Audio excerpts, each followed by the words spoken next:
Assalamualaikum warahmatullahi wabarakatuh. Nama saya Ahmad Muhammad Salim. Saya dari Fakultas Tarbiyah dan Keguruan, Prodi Tadris Bahasa Inggris. Di sini saya akan membacakan biografi tentang Kiai Haji Abdul Wahab Hasbullah. Kiai Haji Abdul Wahab Hasbullah lahir pada tanggal 31 Maret 1888 dan wafat tanggal 29 Desember 1971. Kiai Haji Wahab Hasbullah adalah seorang ulama pendiri Nahdlatul Ulama dan juga adalah seorang ulama yang berpandangan modern. Dakwahnya dimulai dengan mendirikan media massa atau surat kabar, yaitu Harian Umum, Surat Nahdlatul Ulama atau Surat NO pada ejaan pada tahun itu, dan Berita Nahdlatul Ulama. Dia diangkat sebagai pahlawan nasional Indonesia oleh Presiden Joko Widodo pada tanggal 17 November 2014. Kiai Haji Wahab Hasbullah adalah pengarang syair lagu Yalal Waton yang banyak dinyanyikan di kalangan Nahdliyin. Lagu Yalal Waton dikarangnya pada tahun 1934 bersama dengan Kiai Haji Maimun Zubair mengatakan bahwa syair tersebut adalah syair yang beliau dengar, peroleh dan dinyanyikan saat masa mudanya di Rembang. Dahulu syair Yalal Waton ini dilantangkan setiap hendak memulai kegiatan belajar oleh para santri. Lirik Syubhanul Waton atau dalam bahasa Indonesianya adalah Cinta Tanah Air.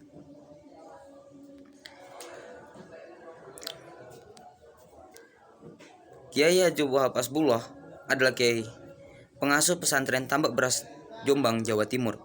Sedangkan ibunya adalah bernyanyi bernama Nyai Latifah dan ayah beliau adalah Hasbullah Said. Ia juga seorang pelopor dalam pembuka forum diskusi antar ulama baik di lingkungan NU, Muhammadiyah, dan organisasi lainnya. Ia belajar di pesantren Langitan, Tuban, pesantren Mojosari, Nganjuk, pesantren Tawangsari, Sepanjang, belajar pada Syekhona Muhammad Khalil, Bangkalan, Madura, dan pesantren Tebu Ireng, Jombang, di bawah asuhan Hadratus Syekh Kiai Haji Muhammad Hashim Asy'ari. Di samping itu, Kiai Wahab juga merantau ke Mekah untuk berguru kepada Syekh Mahfud At-Tirmizi dan Syekh Al-Yamani dengan hasil nilai istimewa. Kiai Haji Abdul Wahab Hasbullah merupakan bapak pendiri NU. Selama ini juga pernah menjadi Panglima Laskar Mujahidin atau Hizbullah ketika melawan penjajah Jepang. Ia juga tercatat sebagai anggota DPA bersama Kiai Hajar Dewantoro. Pada tahun 1914 mendirikan kursus bernama Tahwirul Afkar. Tahun 1916 mendirikan organisasi pemuda Islam bernama Nahdlatul Waton. Kemudian pada 1926 menjadi ketua tim Komite Hijaz. Kiai Haji Abdul Wahab Hasbullah juga seorang pencetus dasar-dasar kepemimpinan dalam organisasi NU dengan adanya dua badan, Syuriah dan Tanfidiyah, sebagai usaha pemersatuan kalangan tua dan muda. Kiai Haji Wahab Hasbullah adalah salah satu pelopor kebebasan berpikir di kalangan umat Islam Indonesia, khususnya di lingkungan Nahdliyin. Beliau merupakan seorang ulama besar Indonesia. Ia merupakan seorang ulama yang menekan kepentingan kebebasan dan bergeragaman, terutama untuk kebebasan berpikir dan pendapat. Untuk itu, beliau membentuk kelompok diskusi Tahfizul Akam atau yang dalam bahasa Indonesia adalah Pergolakan Pemikiran di Surabaya pada tanggal 1914. Tahfizul Akam tidak hanya menghimpun kaum ulama pesantren, ia juga menjadi ajang komunitas dan forum saling tukar informasi antara tokoh nasional sekaligus jembatan bagi komunitas antara generasi muda dan generasi tua.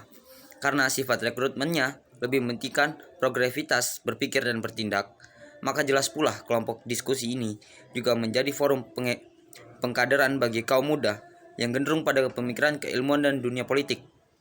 Bersamanya dengan itu, dari rumahnya di Kertopaten, Surabaya, beliau bersama Kiai Haji Mansur menghimpun sejumlah ulama dalam organisasi Nahdlatul Waton atau Kebangkitan Tanah Air yang mendapatkan kedudukan badan hukumnya pada tahun 1916. Dari organisasi inilah beliau mendapat kepercayaan dukungan penuh dari ulama pesantren yang kurang lebih sealiran dengannya. Di antara ulama yang berhimpun itu adalah Kiai Bisi Syamsuddin Anyar Jombang, Kiai Abdul Wahid Mas'um Lasem, dan Kiai Khalil Kasingan Rembang.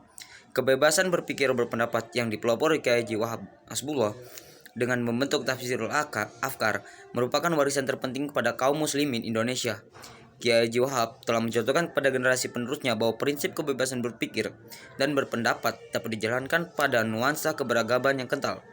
Prinsip kebebasan berpikir dan berpendapat tidak akan mengurangi roh spiritualisme umat beragama dan kadar keimanan seorang muslim. Dengan prinsip kebebasan berpikir dan berpendapat, kaum muslim justru akan mampu memecahkan problem sosial kemasyarakatan dengan pisau analisis keislaman. Pernah salah satu didatangi oleh seorang yang meminta fatwa tentang kurban, datang kepada Kiai Bisri. Menurut hukum fikih, berkurban sapi itu pahalanya hanya untuk 7 orang saja. Akan tetapi, si fulan yang bertanya berharap anaknya yang masih kecil bisa terkomodir juga. Tentu saja jawaban Kiai Bisri tidak memuaskan baginya, karena anak yang ke-8 tidak bisa ikut menikmati pahala kurban. Kemudian Kiai Haji Wahab dicarikan solusi dan logis bagi si fulan tadi. Untuk anakmu yang kecil tadi, belikan seekor kambing untuk dijadikan lompatan ke punggung sapi. Itu kata-kata beliau. Dari sekelumit cerita di atas tadi kita mengetahui dengan jelas bahwa seni berdakwah di masyarakat itu memerlukan cakrawala pemikiran yang luas dan luas. Kiai Haji Wahab menggunakan kaidah usuliyah la yudrak kullu la yutaruku julluh. Apa yang tidak bisa diharapkan semuanya janganlah ditinggal sama sekali. Disinilah peran usul fikih terasa sangat dominan. Mungkin cukup itu saja yang bisa saya sampaikan. Sekian dari saya. Wassalamualaikum warahmatullahi wabarakatuh.